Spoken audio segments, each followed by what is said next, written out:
Hello, everyone, and welcome. This is Laurel McCombs from the Osborne Group. I want to welcome you all today to our webinar on creating your donor priority plan. It's been actually a little while since the Osborne Group has done a webinar like this, and Bob and I were talking about, wanting to do something to chat with some of our longtime friends out there in the world, and we thought this would be a nice way to touch base with all of you and share some of the insights that we've been hearing out in the world right now, in this crazy world that we find ourselves in these days. So thank you for joining us. Again, this is Laurel McCombs. I will kind of be your master of ceremonies today, but I am joined by my colleague, Bob Osborne, who I'd love to have introduce himself. Thanks, Laurel. Hi, everyone. Thanks for joining us this afternoon or morning, depending on where you are. My name is Bob Osborne. I'm principal of the Osborne Group. And for those of you that don't know, the Osborne Group is a consultancy. We focus on philanthropy, organizational management, and opinion research. And we're so happy that she'll be joining us here today. As Laurel mentioned, she'll be the person principally driving this webinar today, but I'll be here supporting her. And so if you have questions, and Laurel may have more to say about this, but feel free to type them in the Q&A box, and I will be happy to make sure that one of us answers them. So thank you. Great, thanks, Bob. Again, just,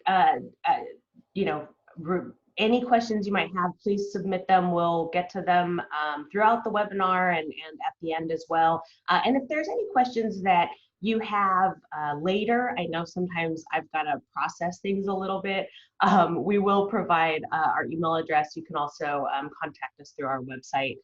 So if you have questions after the webinar, please reach out to Bob and I. We're happy to answer any questions that you might have later.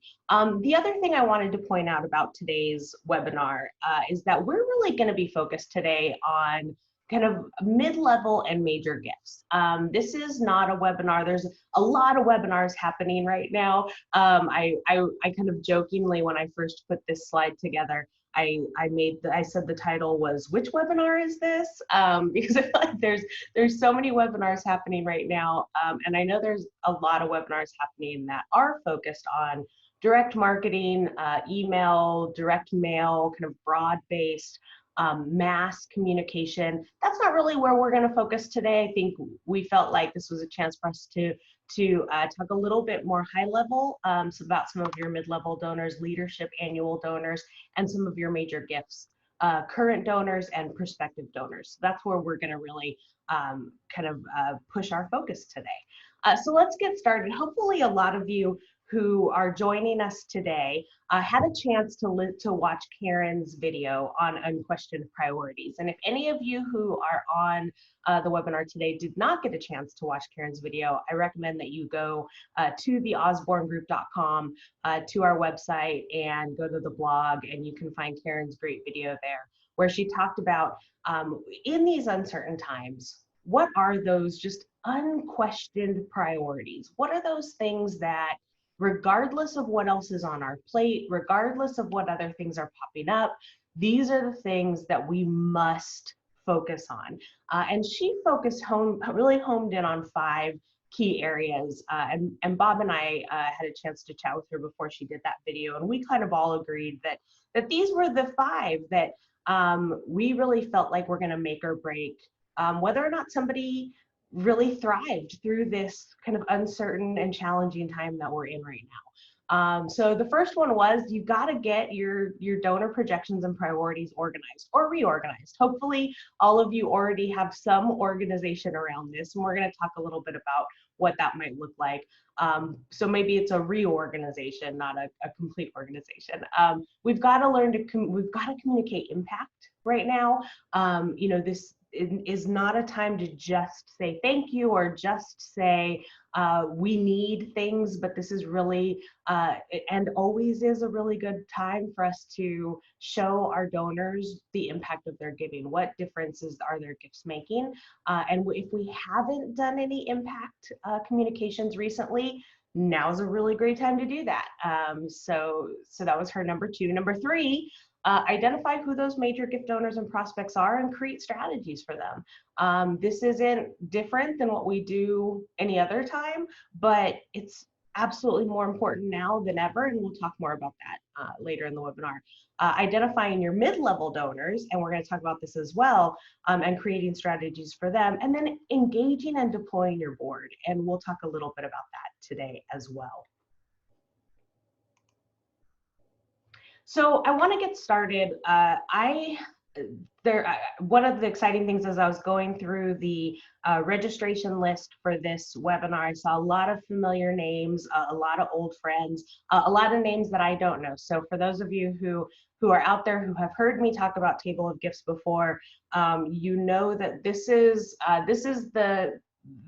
my hill. This is my kind of the thing that if nothing else happens in this world, before I leave it, everyone will have a table of gifts and they'll use it consistently all the time. Hopefully you all are already using a gift table. Hopefully this is not new news to any of you. But for those of you who aren't, who don't know what a table of gifts is and who don't have one right now, just a quick 2 minutes on your table of gifts. Essentially your table of gifts is your most dynamic and most important management tool. It is the place where you can identify not just what your revenue goals are, but how you're actually going to meet them. So as you can see here, for example, and this is just a snippet of a table of gifts, it's not a full one, but if in fact, I need to raise $1 million. How many gifts at every level is it going to take for us to hit that goal? And then not only how many gifts is it going to take, but how many prospects do we need? And this is a really important tool for a lot of reasons. It helps us to really understand our revenue projections. It helps us understand, how we're going to meet our goals. It helps us to strategize better the kinds of things that we need to do because we know how many prospects we need, we know how many gifts we need. And the other thing, Bob said to me something really, really smart this morning, and he said to me in an email, that this is really, in times of crisis and when we are faced with uncertainty and potential downturns and potential losing gifts and some of those things that I know are kind of fear points for a lot of people right now. One of our first responses is often to just make budget adjustments, right? And I think we're here today to really encourage you all to not have that be your first instinct, right? And not let it be your board's first instinct or anyone else's first instinct, but for our first instinct to be, let's make a new game plan, right? Our first instinct should be, let's go back to our plan, or let's write a plan if we don't already have one. But let's make a plan. And part of that plan is your table of gifts. If you need to raise $1 million and you are not going to get a $50,000 gift that you thought you were going to get this year, don't let your first instinct be to cut $50,000 out of your budget. Go back to your table of gifts and say, all right, where are we going to make that up? What does that mean? Do we have 2 prospects that we can, move up to the $25,000 level? Do we feel like we have a $25,000 person who's sitting at the $25,000 level now that we could, try to get up to 50? But start to strategize, and your table of gifts is going to be the thing that's going to help you to do that strategizing in a really substantive way. The second piece of your table of gifts is this name by name. So we are going to be posting on our website tomorrow a sample table of gifts. It's an Excel template, and it has the overall table of gifts, this template, as well as a sample of this name by name table of gifts. Now, a lot of you can also pull reports like this straight out of your databases. And if you can, I absolutely encourage you to do that. Please don't, go and create a whole nother, Excel spreadsheet if you can just pull a table of gifts report straight out of your database. But for any of you who are just getting started with this, sometimes it helps to create your own to get started with. So once you've created your overall, you can now go into your name by name and start to figure out, well, who exactly are these people? So if I know that I need 2 gifts at the $50,000 level, that means that I actually need 6 prospects, because we have a kind of 1-to-3 ratio of prospects to gifts.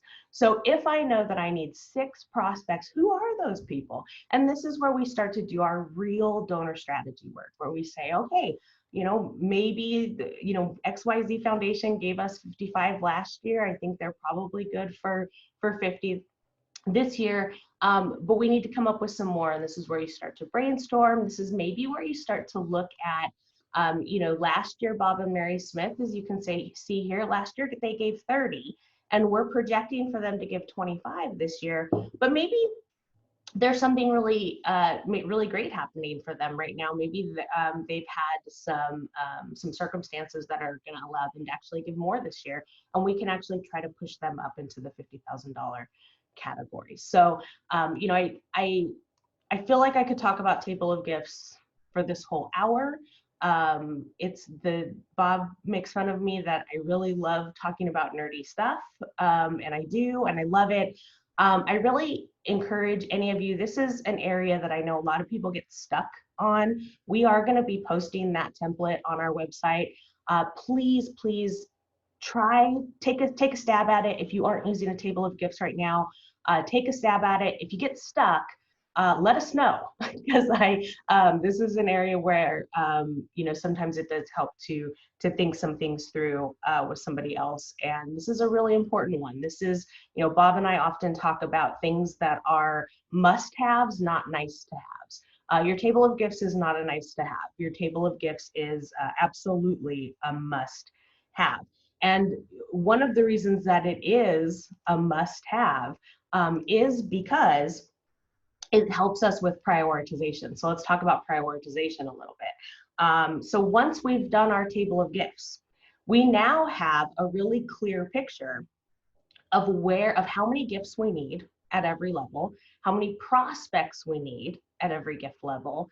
And that in and of itself kind of becomes our prioritization, right? I mean, in some ways, you could just start at the top of the name by name, and that becomes your prioritization list. So that's kind of your first, thought when you think, where do I start? Who do I call? Where do I start making donor strategy? Start at the top of your table of gifts. Now, there's a couple of other prioritization considerations that I wanted to kind of throw at you, because it isn't always quite so simple as just starting at the top of your table of gifts. There are a couple of other things that I wanted to encourage you to think about. One is capacity, right? And that's something that hopefully all of you are, especially for your major gift donors and for your leadership annual gift donors, that you're looking at capacity, right? Because it's not just about the gift that someone gave last year, but it is about the gift that they are capable of giving, both in the short term and in the long term. I also think it's important as we think about the next few weeks, few months, who knows how long this goes on, as we think about some of the donor engagement and stewardship activities that we're really going to recommend that you focus on in the next few weeks and months. Not just to think about someone's short-term capacity, but to think about their long-term capacity. You may have some major gift prospects or some folks who were on your list as major gift prospects who maybe are having a hard time right now. Maybe they own a restaurant or a chain of restaurants, or have some other things going on that are going to kind of take a major gift off the table for the short term. Don't lose track of them, right? Don't write them off. Don't take them off your list. Don't stop stewarding them. Don't stop engaging them. Continue to treat them like a major gift prospect. Continue to engage them. Continue to steward them, because they will rebound. at some point, and you want to be first on their list when they do. So, I think that was a big lesson we learned through the Great Recession of 2007, 2009, was that organizations who kept up with all of their donors, stewardship wise, even those donors who had to step back their giving, the organizations who just continued to steward them and treat them as though they were continuing their giving, rebounded better, because when those major donors were able to make big gifts again, they made them first to the organizations who didn't just kind of write them off when they couldn't make those gifts. So keep that in mind. The other big consideration that I want to talk about today is I want to talk a little bit about where your organization is on their list of philanthropic priorities. And this isn't something that we talk about a lot. We talk a lot about capacity. We talk a lot about inclination to give. And I think this really falls into that inclination category. But it's important to think about, for your donors, where are you if they have a list of 10 charities that they give to on a regular basis? Are you number 2 or are you number 8?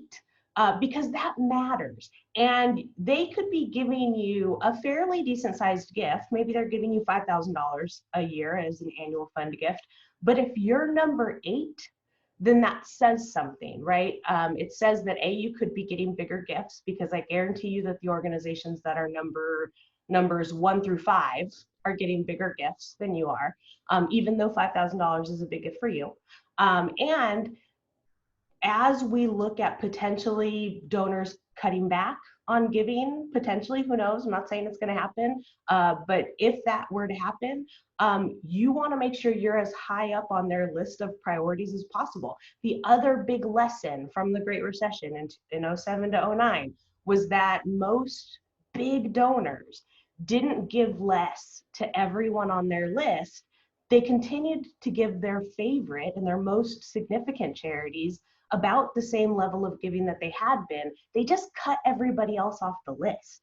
So right now is a really great time to make sure that you're at the top of people's lists. So as you look through that table of gifts and as you prioritize who you're going to talk to, don't just think about what someone's capacity is, but think about where you are on their list. And for those people who you know that you're in the top 3, make sure you stay there.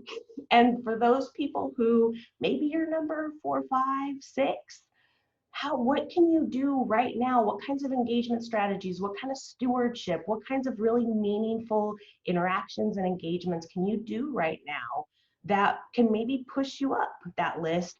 Because you want to be prepared if someone has to make the hard decision of cutting back their giving. You don't want that cutback to be you, right? So that's another really, I think, helpful way to think about prioritization.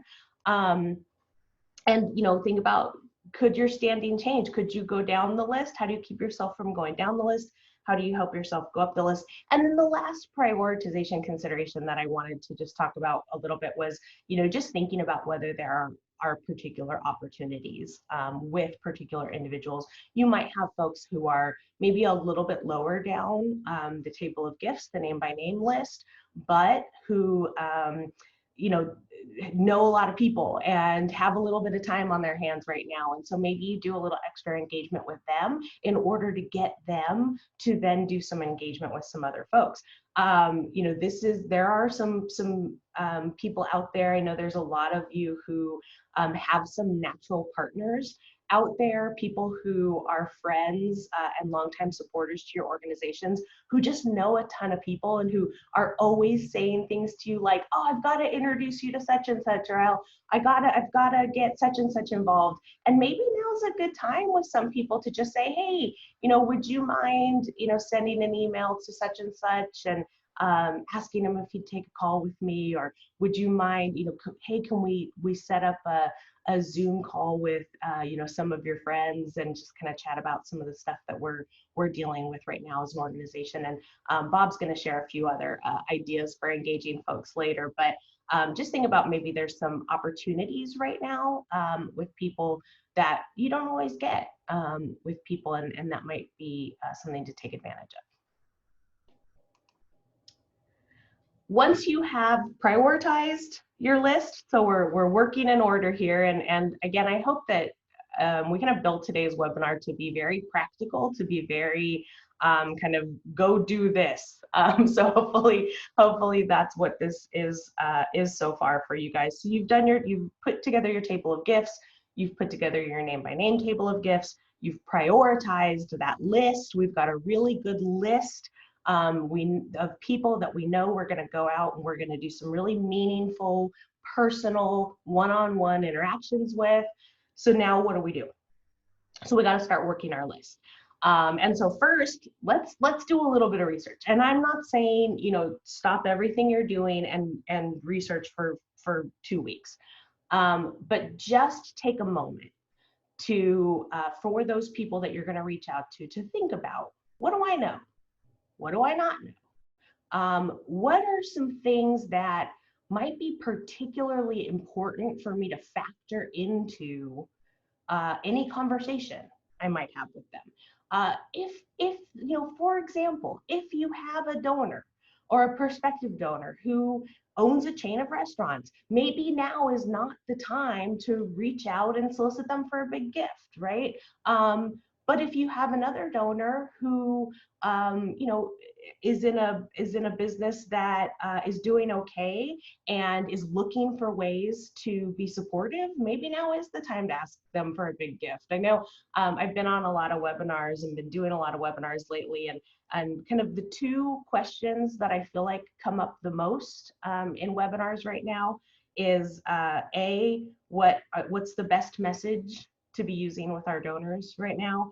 And then I think the second most frequently asked question is, should we be soliciting our donors right now? And I will give you the same answer to both of those questions. And the answer is it depends.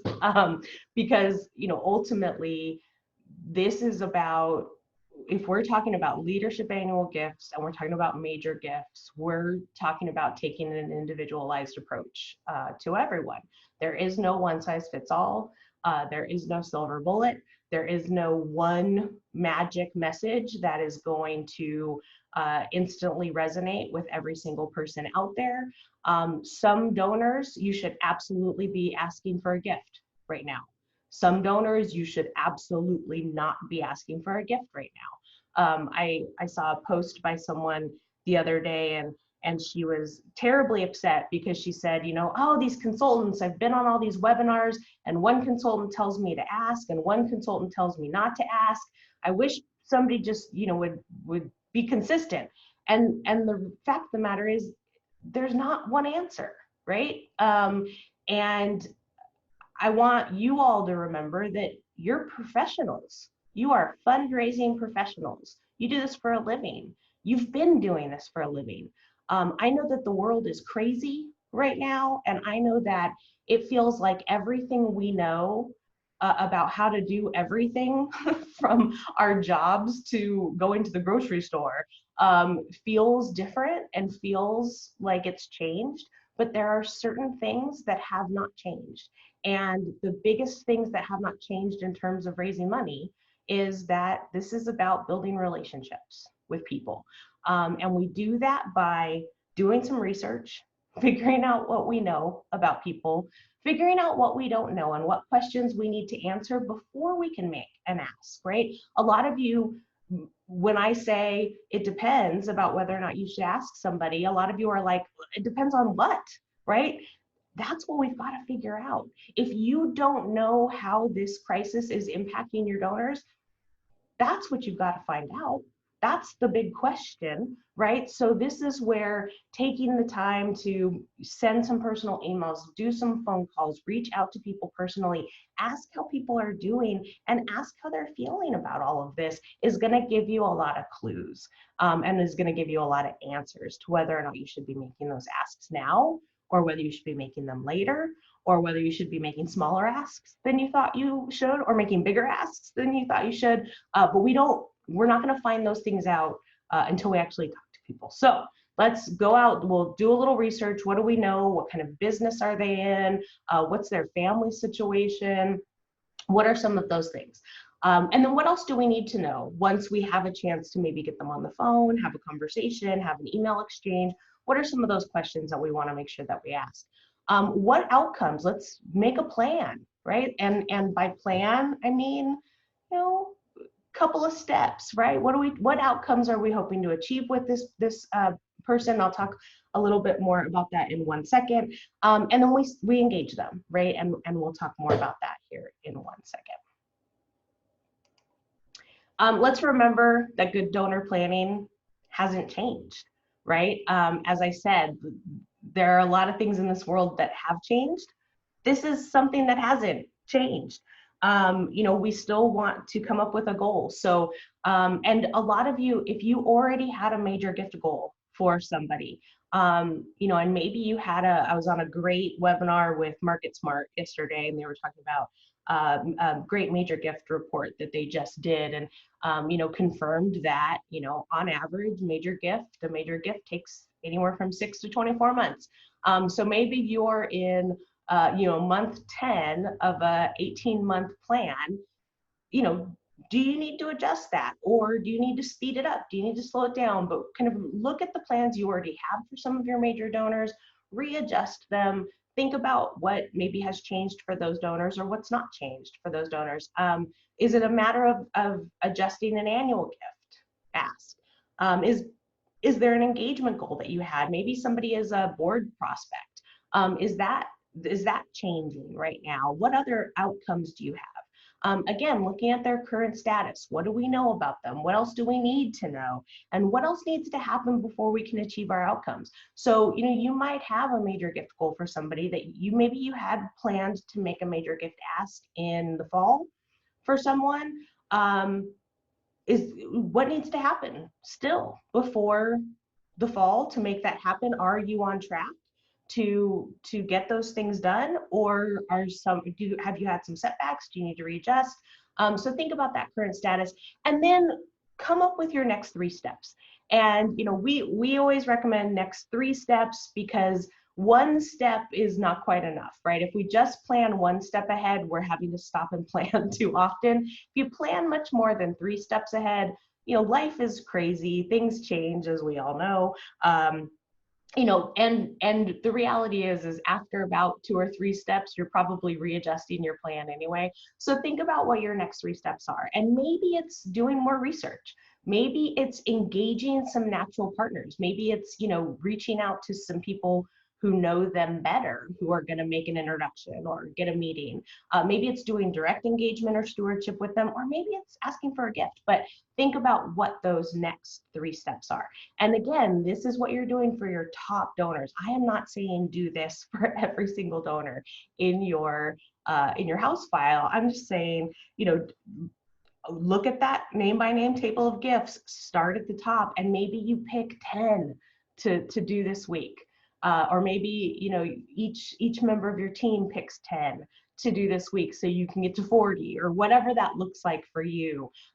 Pick a number that feels doable, get that plan put together, and then start moving forward with it. And if we want to move forward with it, we've got to be tracking it. So this is just an example of a moves tracking worksheet. This is another tool that we have at the Osborne Group. Again, this is something that you're probably tracking and pulling straight out of your CRM, out of your database.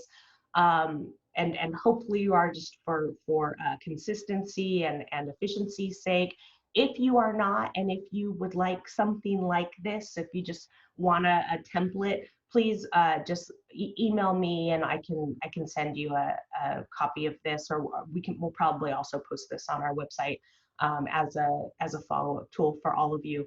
But for those people, let's say this week you start out with 10 that you're going to make plans for. Get those 10 into this moves tracking worksheet, with their name, with the objective you're trying to meet, what the next move is, who's going to do it, when they're going to do it by. And then what are you trying to get them to say yes to? This is something that Karen Osborne talks a lot about, and something that is really important to us in the Osborne group is this idea that every time you have an engagement with somebody, it's a chance to get them to say yes to something else, to a next step. So think ahead of time about and again, this is part of why we think about what the next 3 steps are instead of just the next step, because we want to think about what are we getting them to say yes to next. So, for example, here with Margaret, we had a great engagement with her at our February event. She was super excited about all of the work that our organization was doing. And now we've kind of fallen off with her because of everything crazy going on. We were supposed to have lunch with her last month, and of course that didn't happen. So, we've got to pick things back up with Margaret. So, our Chief Development Officer, Bill, he's going to make a phone call by the 15th.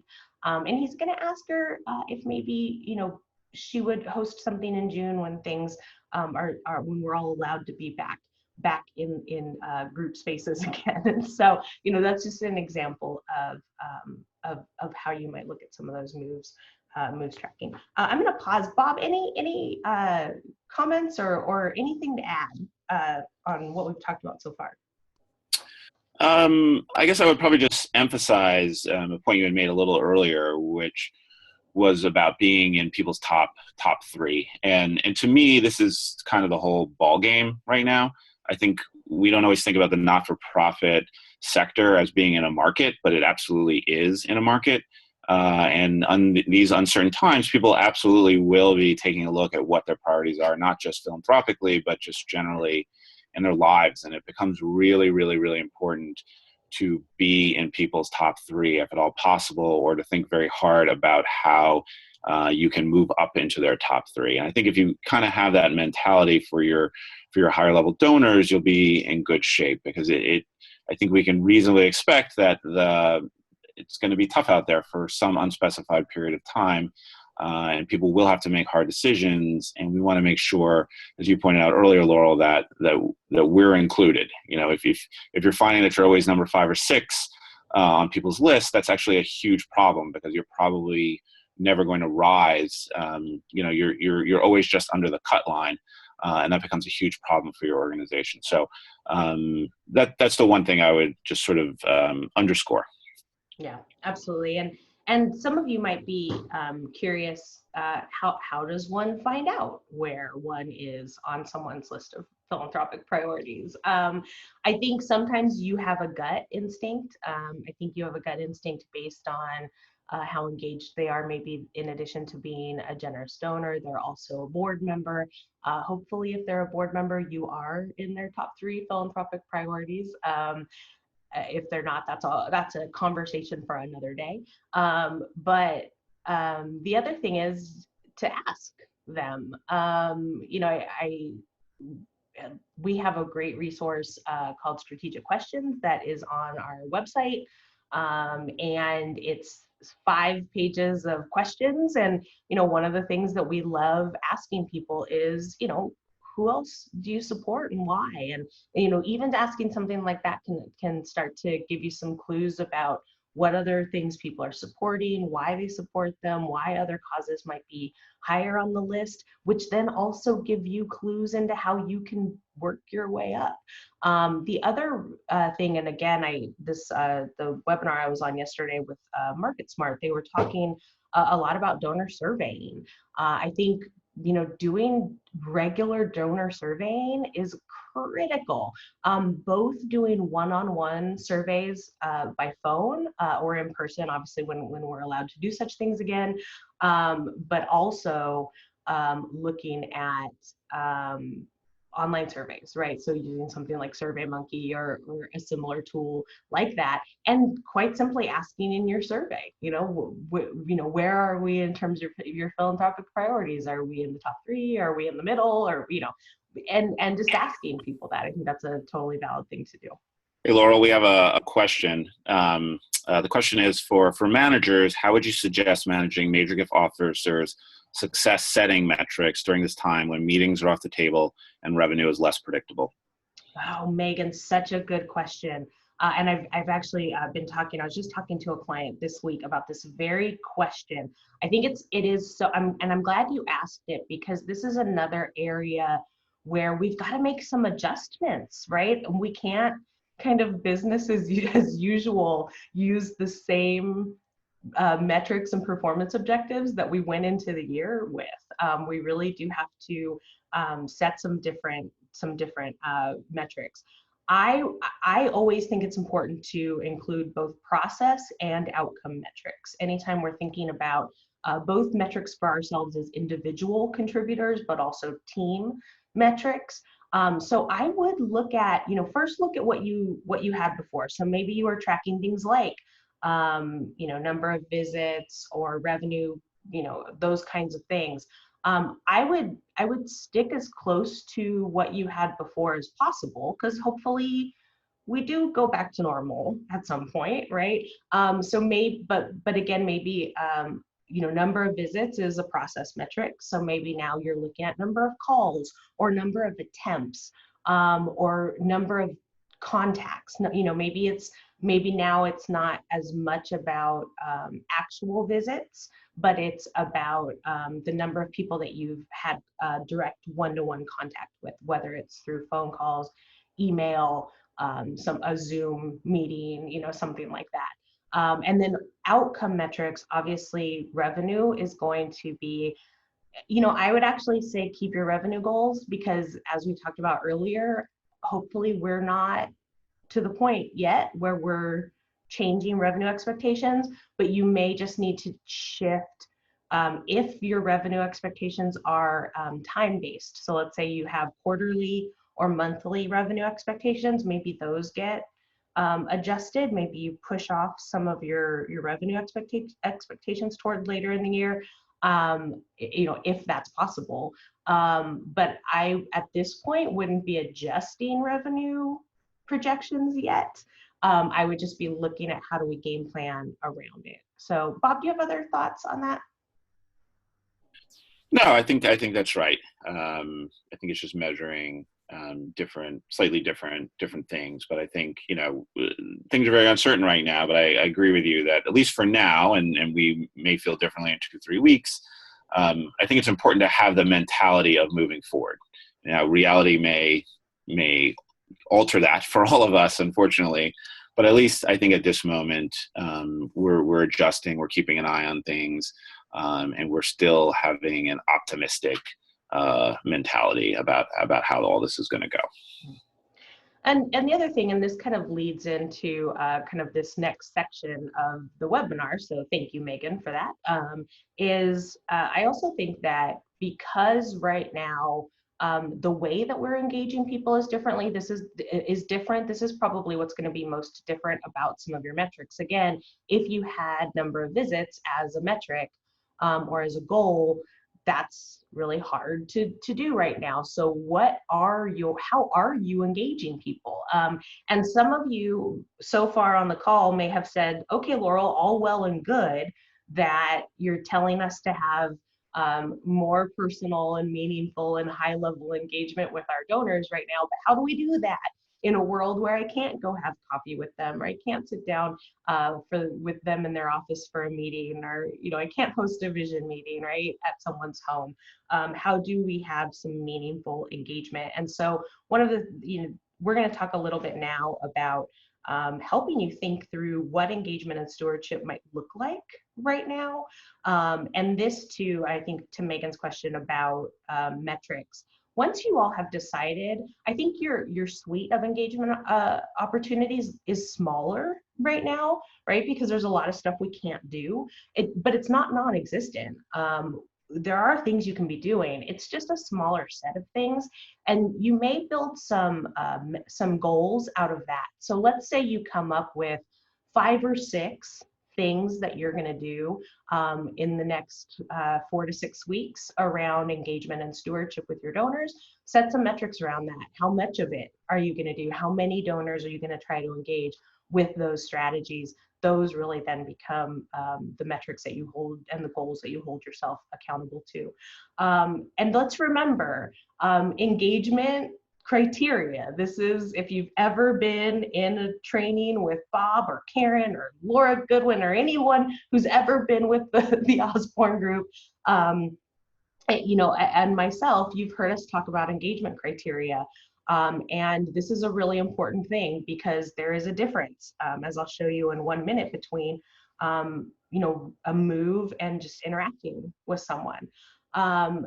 Engagement criteria, it's got to be two-way and it's got to be interactive. So sending someone an email blast is not engagement, it's contact. It's interaction. It has its purpose. Absolutely, don't get me wrong. Don't stop doing those things. Absolutely important, but it's not two-way and it's not interactive. It can be. We can find ways to make email two-way and interactive, and we'll talk about that in a minute. Social media is another one.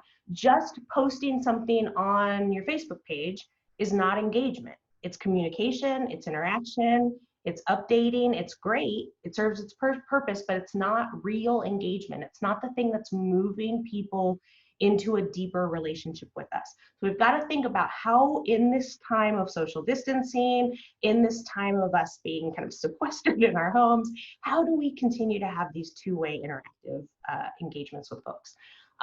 How does it advance our mission, and how is it concretely helpful for us as an organization? But then how is it also personally meaningful and satisfying to the donor? This is something that I think is always a really important consideration when we think about engagement opportunities. It can't be busy work unless it's busy work that the donor actually wants to do, right? If you have a donor who really who would love to edit some documents for you, if maybe they are a copy editor and they're a freelancer and they've got some extra time right now, and you've got a bunch of things that need to be copy edited, have them do that if it's helpful to you, and it's meaningful and satisfying to them. That's the best. That's where all roads lead to a yes when we can find those kinds of things. Make sure that everything has a think, feel, and do component. And again, this is something I feel like we could talk about for a whole hour just on this. But every time we're engaging with people, we want to make sure that we're getting them to think, right? Because some people make their decisions with their heads and they're very analytical, and we need to make sure we have facts and data, and especially in this time, how is our organization being impacted? How are we responding? Make sure that we're making them feel. A lot of one of the things that I think has been hard for a lot of organizations right now is kind of, what is my message? What is my case for support, right? I've actually been advocating to a lot of organizations to write kind of an addendum to your case for support that is about your organization and COVID, right? So what is the impact that this is having on your organization? What is the impact that it's having on the people you serve? What is your response to it? What's your place in it? What's your role in it? Hopefully all of you already have really wonderful, great cases for support that you use on a regular basis. Take a few hours in the next couple of days to just write a one-page addendum to that case that kind of succinctly talks about what's going on right now, and make sure that everyone in your organization is talking similarly about it.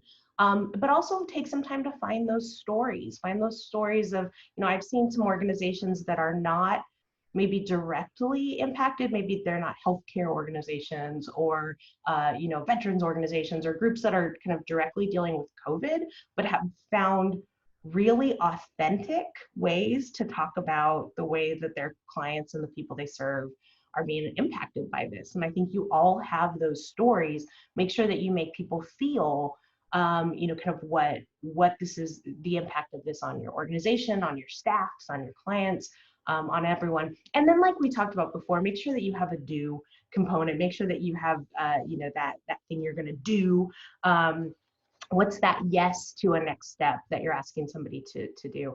And then make sure that it moves people forward, because as I mentioned, there's a difference between an activity and a move, right? I think a lot of the, the stuff that I'm seeing, and I'm gonna get real with you guys for a minute. This is Laurel's soapbox time.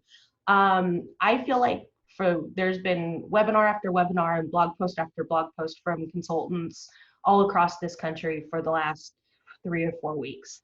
And I feel like most of the advice that I've been hearing is to go out, reach out to your donors, be personal, be strategic, call people, check in with people, see how they're doing, see how they're being impacted, have personal, deep relationships. And I'm gonna be really frank, I think most organizations that I'm talking to are still just focused on what email blast they're sending out, or what the letter is going to look like that they're sending out. And I'm not saying not to do direct marketing. There is still a place in this world for direct mail, for direct email, for social media campaigns, for crowdfunding, for peer-to-peer fundraising, for all of those broad-based mass communication and solicitation methods, absolutely.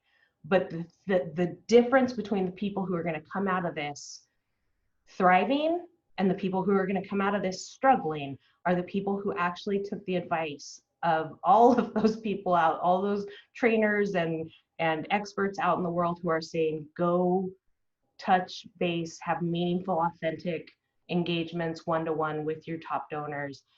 That's going to be the make or break in this. If you hear nothing else in this webinar, hear me say that. And when you get off the phone today, look at your calendar, look at your to-do list. And if there isn't a good chunk of time that is blocked off to just do phone calls, to call your top donors, to do the work we're talking about today, to send out some personal emails, to do some of the stuff that Bob's going to talk about here in a minute with other potential engagement opportunities that we can do, you need to rethink your to-do list. And I'm sorry I had to get tough there for a minute. I'll stop, but I think this is really, really important, and I'm pretty passionate about it. So, activities are fine. You've got to do that. You do. But moves, really intentional, strategic, meaningful, authentic moves with your top donors are going to be the thing that is going to make you be most successful. And not just now, always. Once we get out of this and you actually go back to your office and get back into the swing of things, don't change that. Like, that's still going to be true then also, but it's particularly true now. So again, we've talked about making phone calls, we've talked about emails, but what else can we be doing? So I'm going to turn this over to Bob, because he actually just did put together a great resource on this. So I'm going to turn it over to him to chat about that. Thanks, Laurel.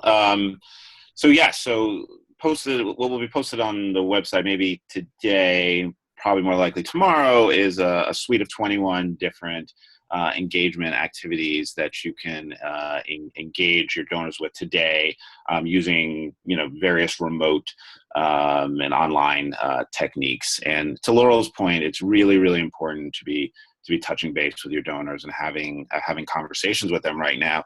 And I think there's a few trends right now that are sort of working in people's favor to make that a real possibility and something that people will be excited to be engaged in. I mean, right now, I think we're on Zoom. Everyone's on Zoom. There's things I do now that used to just be a simple phone call, but now we have to do them on Zoom, and we're looking at each other in the eye, because I think many of us in this country are missing that personal contact, and so that's something that we can take advantage of. I think people have real curiosity about what's going on right now. There's a lot of uncertainty. And so I've been absorbing lots of webinars. It sounds like you've been absorbing lots of webinars, Laurel. Everyone I know is listening to webinars, because I think we all want to know what's happening. And then while I think the people on this webinar probably don't have lots and lots of free time, we do have a little time to sit back and take in information and take in things. And I think all that lends itself really well to a few different styles of engagement that you can do. So one is just having one-on-one conversations with people and asking how they're doing it on Zoom. But I think this also can work in smaller group settings that can also be helpful to your organization, where you have 3 or 4 people on a Zoom or like platform talking about an issue, where you can ask them questions about how they're seeing things. What are they seeing out there in the world? You can tell them what you're seeing and what you're doing, and that can be a powerful way of engaging people. I've been really grateful to get information from the organizations that I support about how they're handling this from a program standpoint. So, an after-school program that I support, hearing how they are supporting the kids that they serve has been really useful, and has made me, despite the uncertainty in my own life right now, want to support them even more.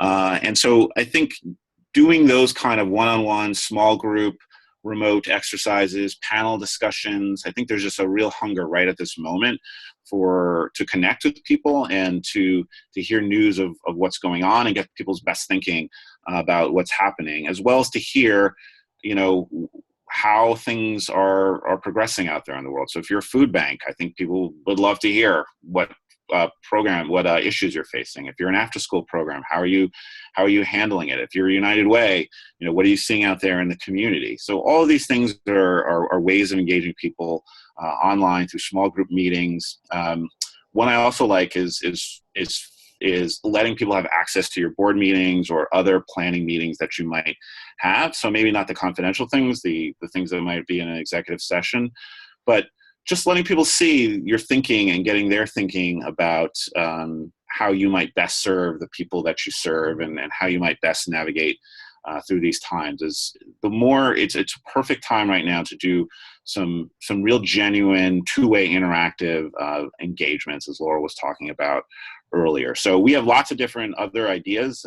Like I said, they'll be posted probably later today, maybe tomorrow. So we urge you to go take a look. And if you have any of your own ideas, we also urge you to email us. We're here. We always, like to get feedback from our clients and from our friends and add them to our tools. So if you've run across a really good idea, or if you have tried something that's worked really well, let us know, and we'll make sure that others know as well. Yeah, and one of the things that I know most of you are sending out kind of mass emails, to kind of your full email list.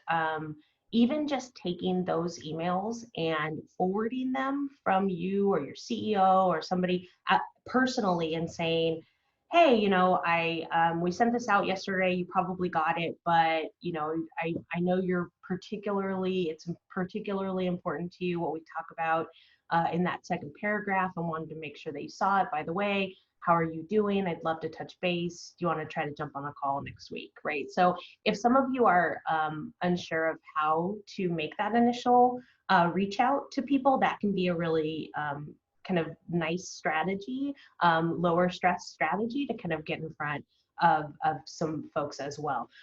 So really quickly, a few more points we want to make before we wrap this up. You are still gonna, I put visit in quotations here, because obviously we're not doing in-person visits, but some of you are still having, hopefully you're still having phone calls with people.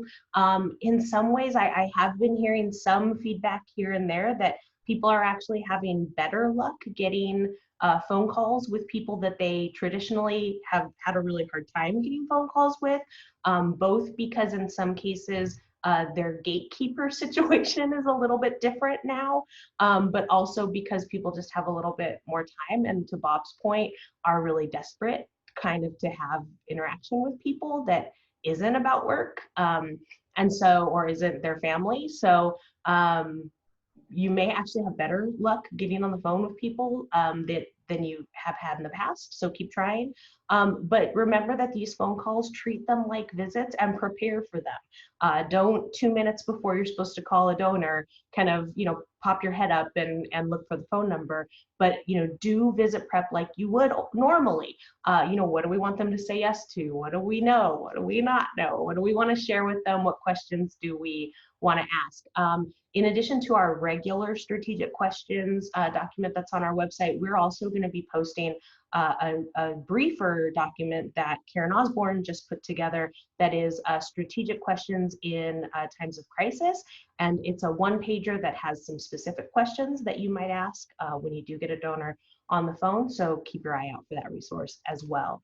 And remember that even though, again, we're not in person, in these phone conversations we're having, or if you're having small group meetings on Zoom, or even just one-on-one meetings on Zoom, it's still a 30-70 conversation, right? It's still us mostly asking good questions so that we can hear from them.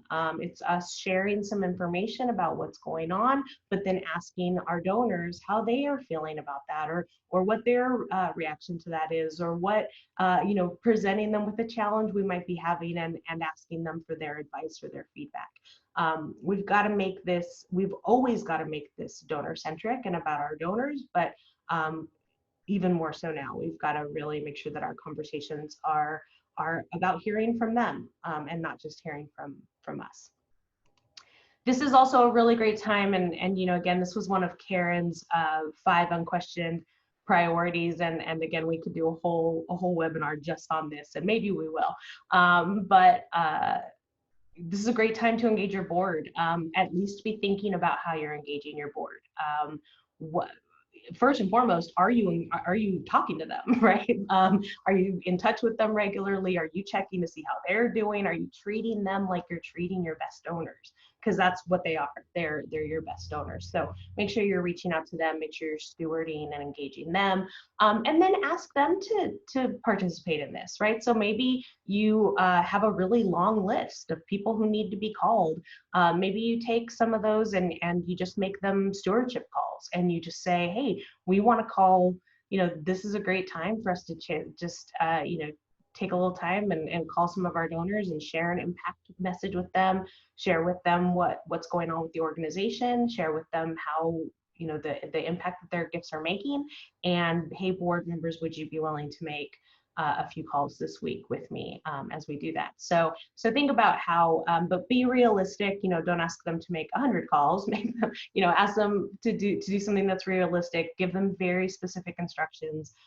Be supportive, and obviously be proactive. Check in with them to see how it's going along the way. Again, I kind of got on my soapbox a minute ago about why maybe some people are, even though that a lot of folks continue to talk about why we need to be doing a lot of really high touch personal engagement and reaching out to our donors right now, that's still not where a lot of organizations are focused. I think it's always important when we're not doing the thing that we know we should be doing to assess some of our roadblocks. And sometimes it is just that you have too much to do, right? And you need to think about that. Sometimes it is about maybe what I'm not doing isn't actually important or necessary, and I don't need to do it. Sometimes I don't have the tools to do it. So if that's the case for you, if you need your case for support, or you need your table of gifts, or you need something to be developed, stop and take the time to do that, so that you can progress forward. But then also know when this is just about being afraid, right? And not being sure how to do this or what to do. And that's where, it can be really helpful to talk this out with somebody. Find a really great consultant like Bob or myself who you can talk to.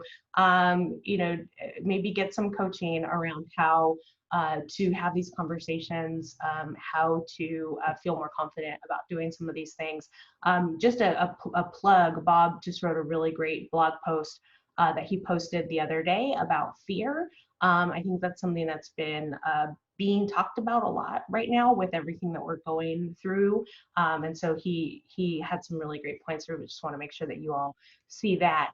And then create some urgency for yourselves, right? So, recognize that a lot of this, there's not a lot of external urgency, right? Like a lot of your big major donor prospects and leadership annual fund prospects, they're not knocking down your door to wondering why you haven't called them, right?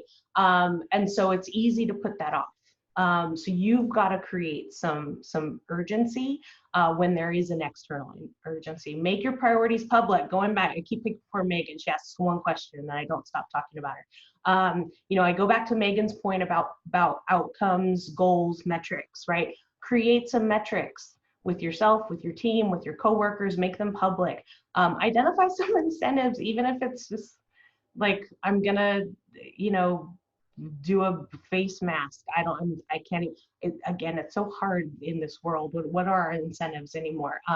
But maybe you're gonna have an extra scoop of ice cream tonight if you get all of your donor calls made. But find some way to reward yourself. Now more than ever, we talk a lot about high drive state. What is that time? It's so important now more than ever. What is that time of day when you are firing on all cylinders? We all have one. We all have that time of day when we are the best version of ourselves. For me, it's probably about 10 o'clock in the morning, and that's actually pretty common for most people. But what is that time of day when you are just the best you can be?